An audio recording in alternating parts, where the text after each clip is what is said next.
Daniel Parker had always believed in building a business that served more than just meals, it should serve dignity. As CEO of the Harvest Table Grill buffet chain, he had spent nearly a decade shaping its values and mission. But something had shifted. Recently, guest feedback had become inconsistent, employee turnover crept up, and so one evening Daniel decided to do what he hadn't done in years, walk into one of his own restaurants as a stranger. He booked a meal under the alias Ben Carter through a third-party app and arrived dressed in an old college hoodie cap, pulled low, hoping to observe the East Riverside location without being noticed. He wasn't looking for perfection. He was looking for truth. What he found stopped him cold.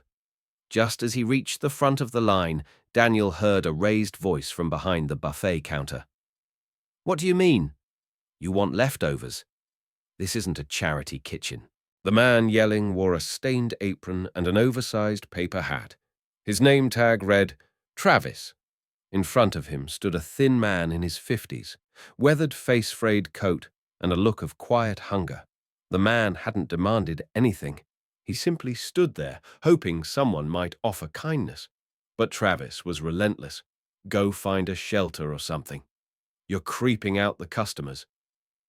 Daniel's jaw tensed. This wasn't just poor service, it was cruelty. Before Daniel could say a word, he noticed movement to his left. A young woman at the salad bar, with curly brown hair and calm eyes, glanced up. Her name tag read, Rachel.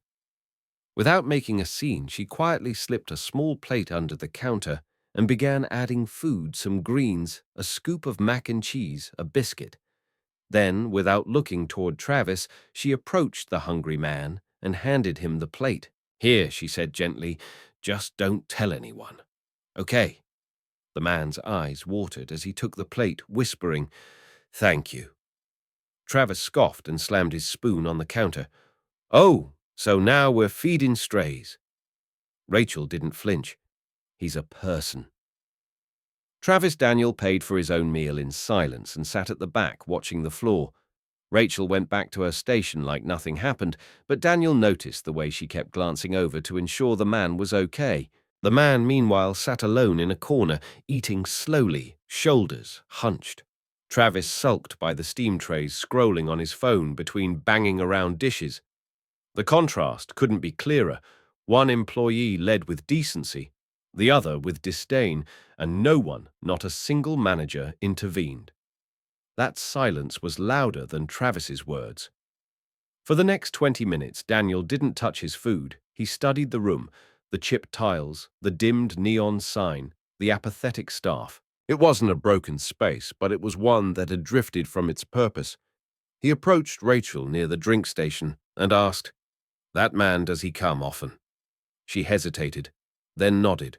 "Sometimes doesn't ask for much. Management doesn't care unless someone complains." Daniel asked if she'd ever been warned for helping. She gave a small smile. "Once verbal warning. Didn't stop me." Daniel paused. "Thanks," he said. "That was decent of you." She looked surprised, then nodded. For Daniel, that was confirmation of what he'd feared. Compassion had become the exception, not the standard. Walking back to his car, Daniel called his district manager. "We need a meeting. Store. 12. First thing tomorrow." He didn't elaborate. He didn't need to. The culture at Harvest Table Grill had fractured in small, silent ways. It wasn't just about one rude employee. It was about what the team tolerated, what managers ignored, and what leadership had stopped seeing.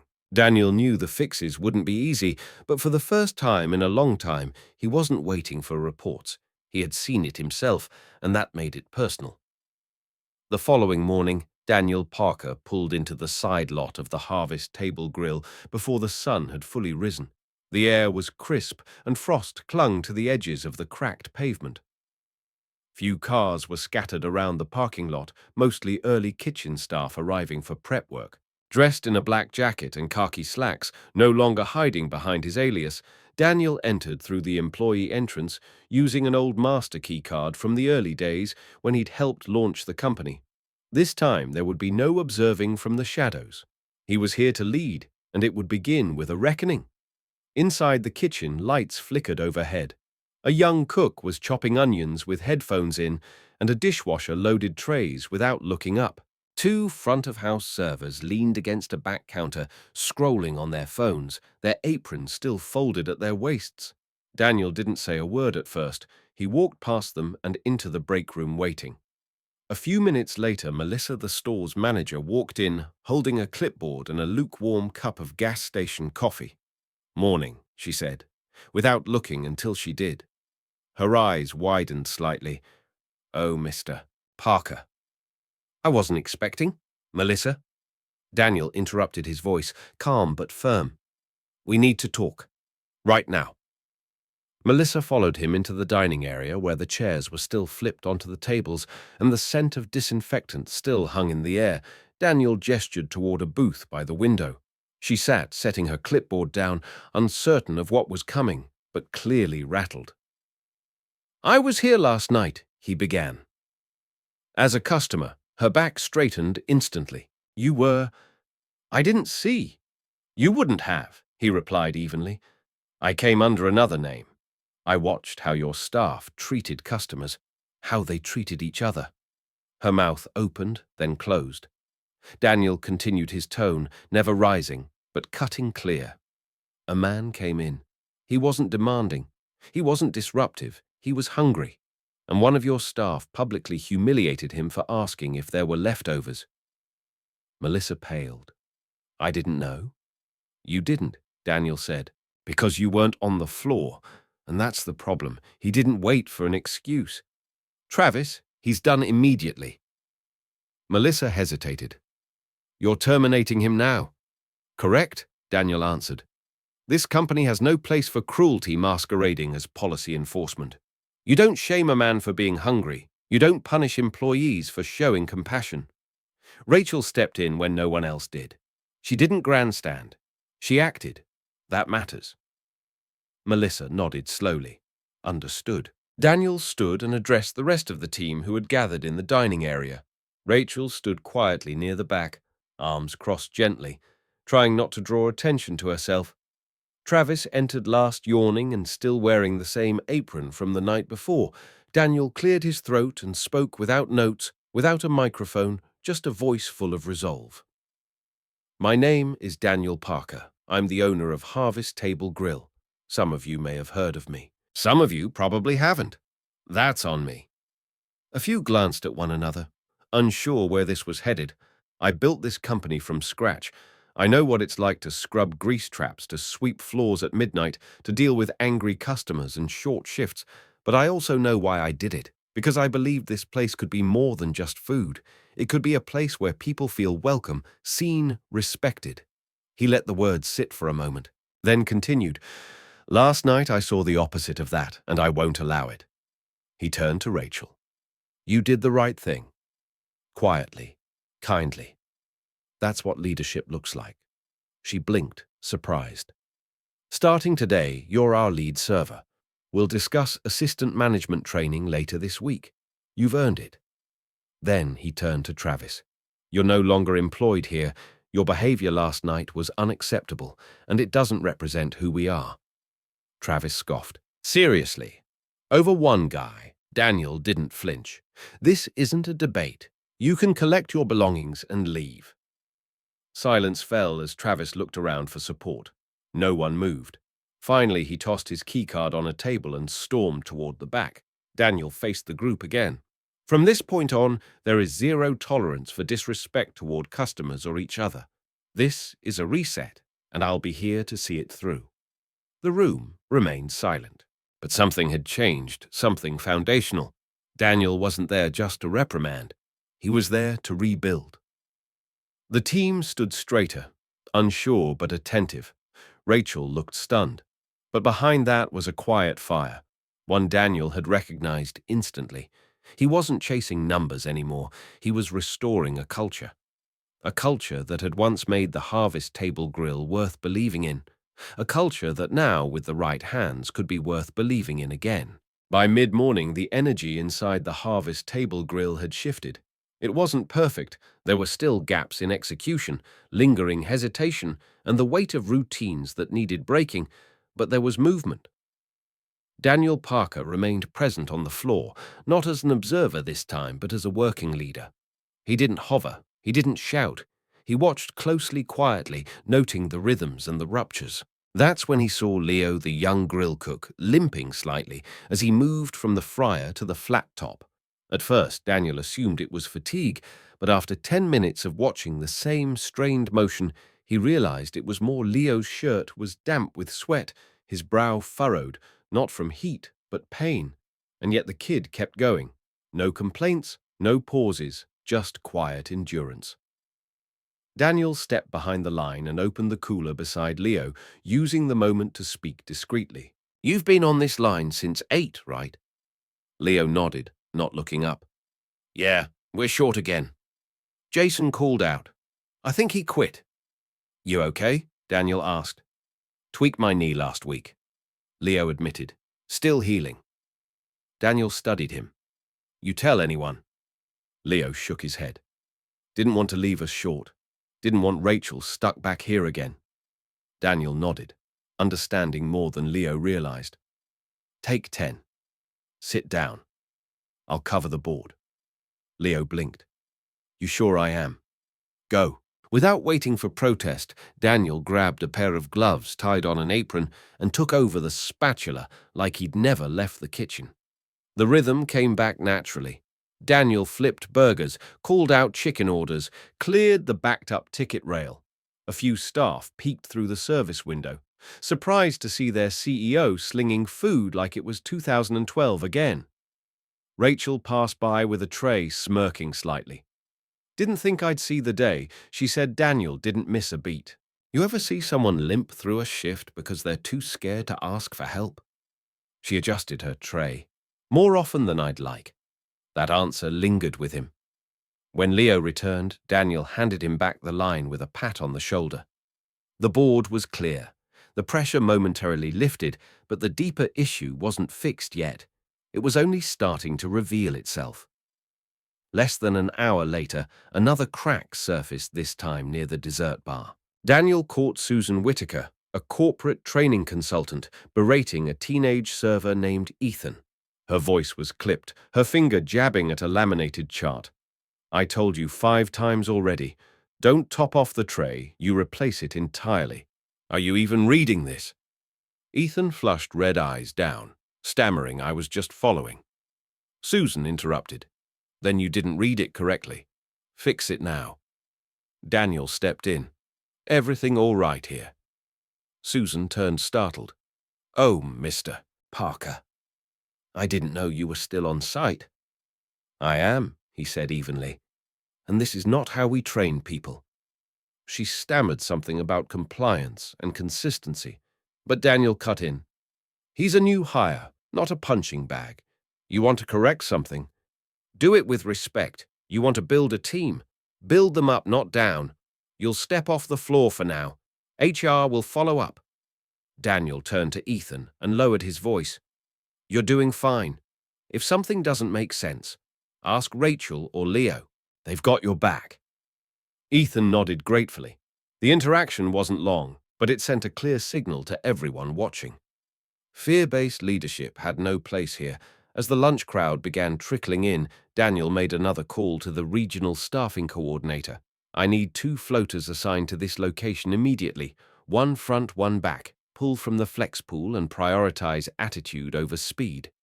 The voice on the other end hesitated. "That'll leave another site short." "Then that site needs to raise the flag earlier." Next time, Daniel replied, "I'd rather shift early than clean up late." The answer came back firm. "Understood. They'll be there by morning." Later that afternoon, Daniel sat briefly in the manager's office, reviewing the current staffing sheet. Almost half the names had question marks or partial shifts marked. A few had doubles back to back. This wasn't just understaffing, it was structural exhaustion. That's when Rachel knocked on the door, asking if she should clock out or help on board the new float. Neither Daniel smiled. "Take a break. You've done enough for today." He stood and looked at the board one last time before stepping out to the floor. From now on, he muttered to himself, we hire for heart, not just hustle, and that simple mantra would begin to redefine the future of Harvest Table Grill. That evening, with the last of the dinner rush winding down, Daniel Parker gathered the key staff members of Harvest Table Grill for private one-on-one conversations. It wasn't about performance reviews or formal evaluations. There were no clipboards or spreadsheets, just real conversations face-to-face across a break-room table as one leader to another. Rachel sat first, her posture, steady hands, clasped, eyes clear but searching. She'd done more in the past 24 hours than most people did in a month: protect a stranger, hold her ground, support co-workers, and quietly lead. By example, Daniel began simply, "What's the hardest part of your job?" Without missing a beat, she answered, feeling like I'm the only one who cares when something goes wrong. Daniel nodded. You're not anymore. I believe that now. He leaned forward. You still want to move into management? Rachel nodded. I do, but not if it means becoming someone who stops listening. That answer hit him hard and right. It won't, but it will mean holding the line when no one's watching. Are you ready for that? She tilted her head thoughtfully. I think I already have been. Daniel smiled. Starting next week, you'll shadow Melissa Payroll, scheduling vendor calls every part of the system. We're going to show you the full picture before you step into it. Rachel's eyes widened slightly. And if you ever feel something's going sideways, staff, customers, even corporate decisions, you come directly to me. You'll have my number. Her brow lifted. You're giving me your number. I don't give it to many, Daniel replied. But I don't want to lose you. She nodded, stunned, then quietly left to get ready for closing next. Came Leo walking in with a slight limp, but more confidence in his steps than earlier. He looked around, unsure of why he'd been asked to meet. Am I in trouble? He joked nervously. Daniel shook his head. Not even close. Actually, I owe you an apology. Leo blinked. What for? For not noticing sooner that you were pushing through pain, Daniel said. You shouldn't have felt like staying on the line was your only option. Leo nodded, glancing down. I didn't want to lose hours. I didn't want to screw up the shift. You won't, Daniel replied. We're adjusting your hours and giving you full pay for the week.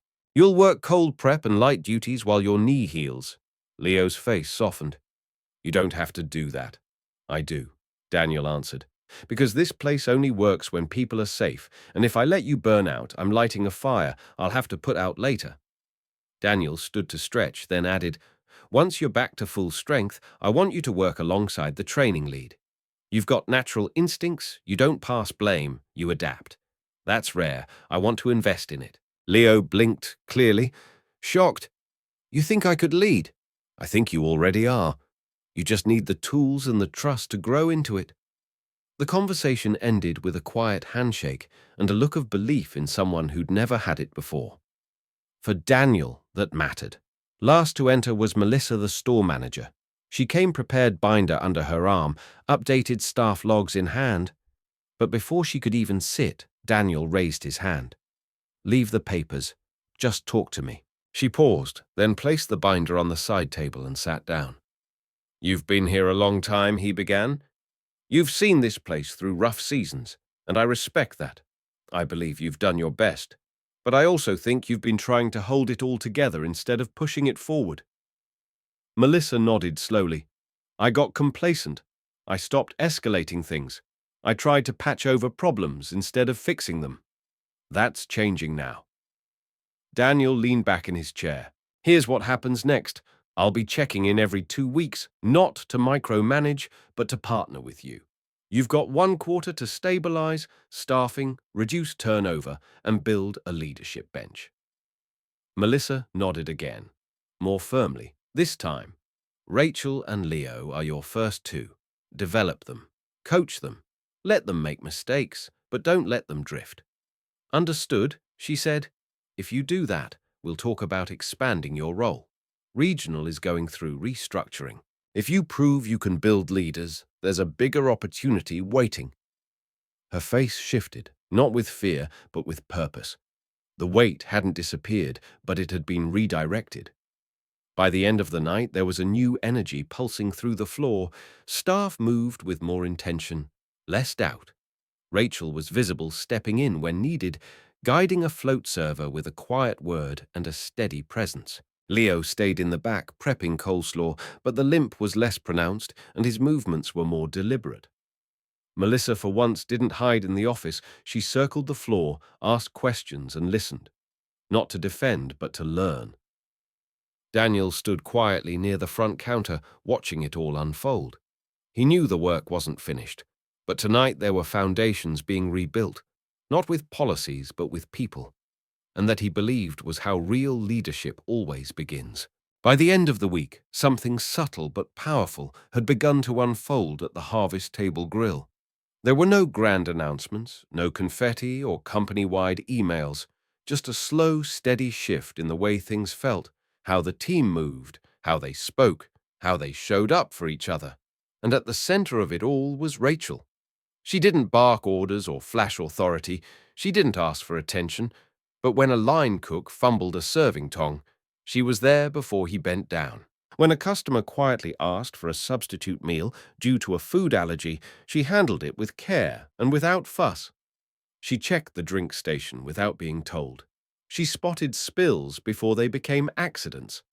Rachel wasn't just stepping into leadership, she was defining it on her own terms, with calm clarity and quiet resolve. Around her, the staff began responding to that energy. Ethan, the teenage server, who had once been berated by a trainer, now walked with a little more confidence.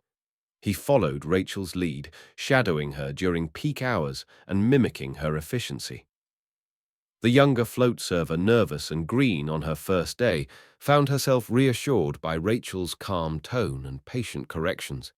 Even the way the kitchen moved had changed. Voices remained low. No one barked, no one slammed. Phones were out of sight. It wasn't fear that kept people focused, it was respect, and that shift made all the difference. What once was chaos covered in routine had become something resembling harmony. Standards were no longer enforced by rules, they were embodied by people.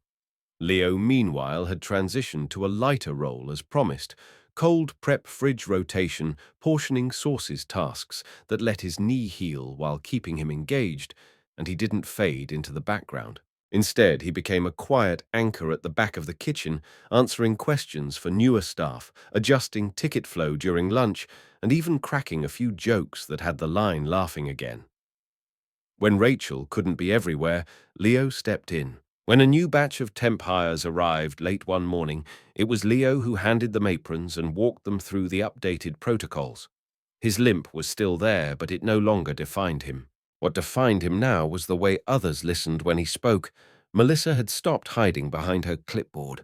She walked the floor more now, engaging with customers stepping in to help when the register got backed up and making real-time decisions instead of retreating to the office. She had learned through both pressure and partnership that leadership meant being seen, not just being in charge. Twice that week, she was spotted walking the dining room, with Leo asking what tools or prep supplies could make the kitchen run smoother.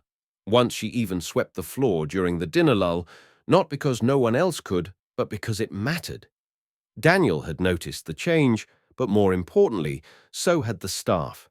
And their response wasn't skepticism, it was participation. On Friday afternoon, just before the evening wave, Daniel stood near the front counter, watching the operation flow without disruption. A family of 5 had just been seated. A solo elderly customer was being helped with her tray. A child had spilled her lemonade, and without being asked, Ethan grabbed a towel and Rachel walked over with a fresh cup. No one rolled their eyes, no one sighed. They just did what needed to be done. It wasn't dramatic. It was just right. Daniel watched it all, arms crossed, the faintest smile on his face. There were still things to fix, of course. Staffing gaps, supply chain kinks, scheduling inefficiencies. But the most important change, the one you couldn't write into policy, had already begun. People were starting to care again.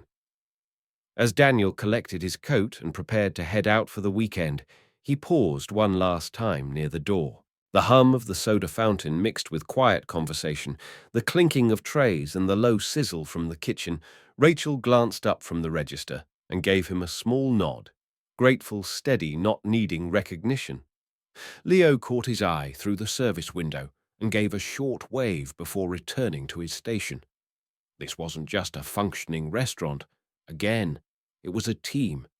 Not perfect, not polished, but grounded in something better than rules in decency. Daniel opened the door, letting in the early evening air, and stepped outside. The neon sign above the window no longer flickered.